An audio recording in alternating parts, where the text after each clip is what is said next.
want to talk about getting lost. These two were hopelessly lost.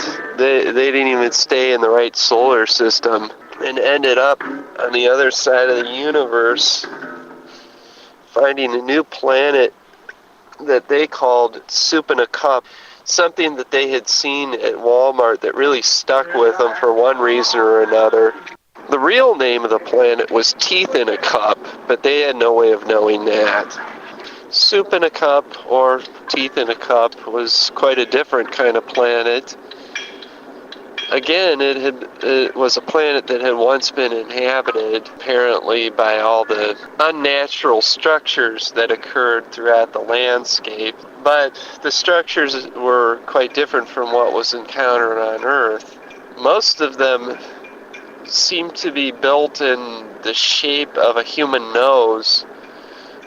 There was reason, of course, to suspect that somehow the shape of these structures meant something different than the nose of a human being, because after all, why would people who lived on this planet know anything about human beings to begin with? On the other hand, there was an intriguing possibility that some of the human beings who left Earth maybe ended up settling on this planet, and that could be a potential explanation for not only the structures that look like human noses, but also the fact that civilization seemed to be wiped out, and humans are, of course, well known to be really good at that. So again, they moved into one of the existing structures rather than building their own. At first, it was kind of weird living inside what, resembled a human nose, but they got used to it in time, and the nostrils proved to be pretty cozy, comfortable lifestyle to be had. Finding food sources was tough at first, until they began to realize that chewing and swallowing the air on this planet was all the nutrition that they actually needed.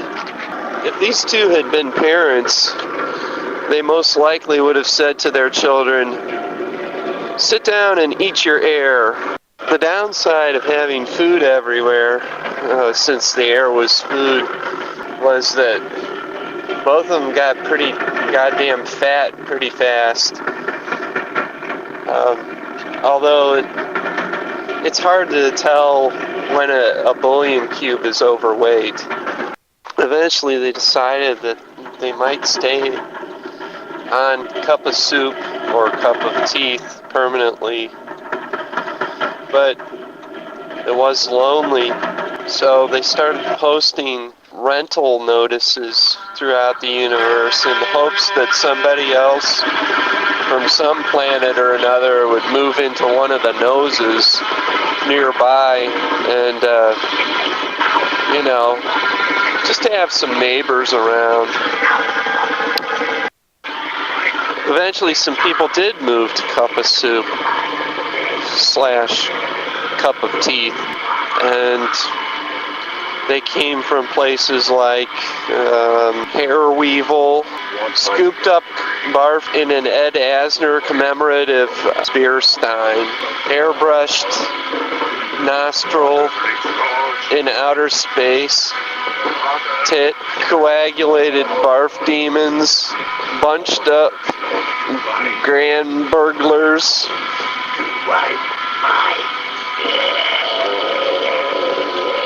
squid delight. With so many new people living there, they had a grand reopening celebration. Everybody in the universe was invited. It was pretty crowded that night, and they should have invited some of the people from the unknown universe. Why do the people in the unknown universe always get ignored?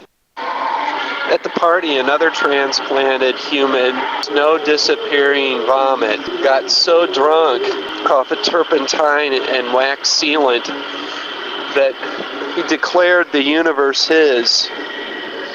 Again, not an uncommon move for humans. But this time, it pissed the wrong people off, and a war was declared in the name of ownership of the universe.